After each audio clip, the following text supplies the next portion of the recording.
I love to dance. I dance with my granddaughters, with my grandchildren. Yes, and I stay mindful about my thoughts, no, because with this pandemic, di ba, I don't know, but I went through some anxieties and I worried about the health of my family. And so you have to stay mindful and know what your triggers are and learn how um, to inhale and exhale. I mean, spend time in being alone and being still and being calm. It's easy to say, but it's quite difficult to do. Huh? I mean, you need a lot of self-discipline and a lot of self-care, and you have to be kind to yourself. Thank you, ma'am. Thank you po. Thanks, Mrs.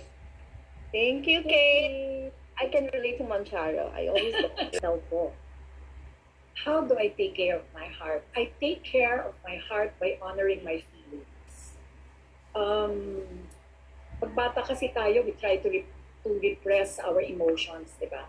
We, pagbata ka pa, we try to please the people around us and be dismissive of whatever we're truly feeling. But through the years, I've learned to honor my feelings. Kung nagkagalit ako, I I accept the fact that there are triggers in life, and that nagagalit ako, and anger is an emotion. Pag naiinis ako, ganun din. If I feel anxious and worried about something, I honor it. But I don't stay in those negative feelings. I honor those feelings so I can process and get to know myself better and get to know the triggers of those negative emotions and try to transcend and become a better person. And pag mas nakikilala mo kasi ang sarili mo, mas minamahal mo unconditionally ang sarili mo. Oo, mas napapatawad mo ang sarili mo. You become more forgiving and more understanding and more compassionate of yourself. And therefore, it results to showing a lot more understanding and compassion for the people around you. So, that is how I take care of my heart. You transcend your ego, you transcend your emotions, and you become more calm and more steady in your decision making, and you see things the way they are, and you learn to accept things the way they are and let go of the things that you are not in control.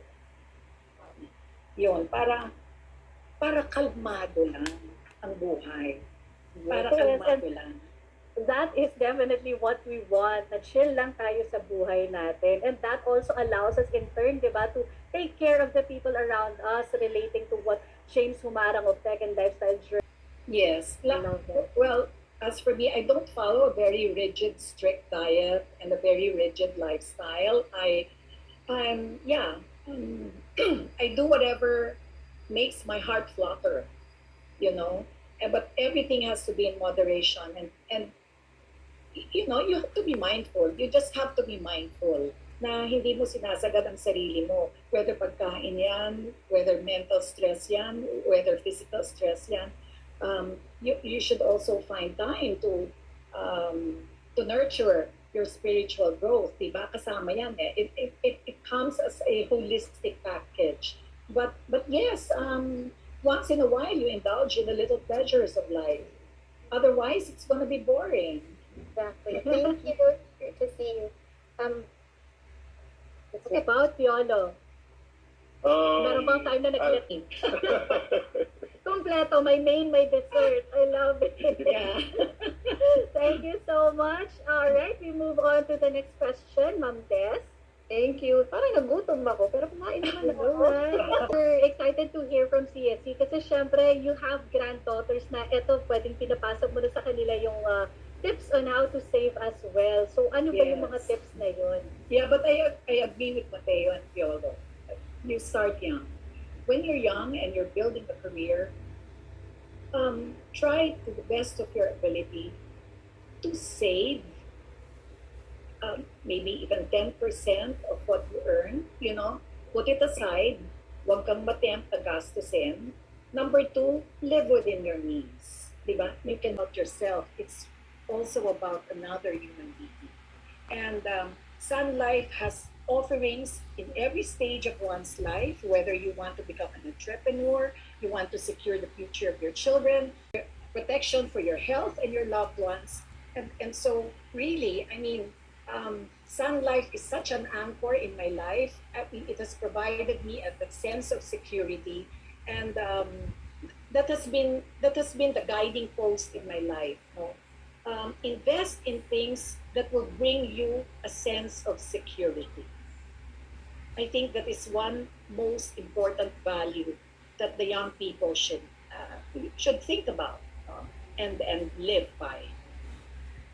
Thank you so much, CSC. And thank you to Von as well. And definitely, a lot of people get confused as to what the purpose of insurance is. But as Ma'am Charo mentioned, for whatever financial need that you might have, there is probably, well, quite surely there is a Sun Life product that can help you with that goal. So it's really all about learning about it. So don't be scared. Kasi a lot of people get intimidated by it. But, with this pandemic, it's great to see that more people are opening up to it because they're finally understanding the value of protecting your health and securing your wealth. And with that, if I may just call in our brand and marketing head, Ms. Scarlett Shong, to come on screen, please, and share with us, have we seen an increase in the demand for health protection products in these past 2 years during the pandemic, and how has it been? Ano ba yung mga nagiging priority ng mga clients when they get a Sun Life product? Can we have Carla on screen, please? Hi, Len. That's a very interesting question, during the past 2 years, we've seen as well a rise in Filipinos getting health protection products. At Sun Life, we have seen that Sun Fit and Well Advantage, which is a product that Piolo has, climbed the top of our best-selling products. Apart from our health insurance products, we've also seen that a lot of Filipinos, particularly millennials and the younger ones, investing in our mutual funds, which Mateo also has. And so definitely there has been an increase in awareness amongst our financial products. But also, Carla, we call them the financial advisor. So it may make some curious na, okay, bakit sila yung kakausapin ko when it comes to my health? So, paano na itatawid ng isang financial advisor yung guidance when it comes to one person's health goals?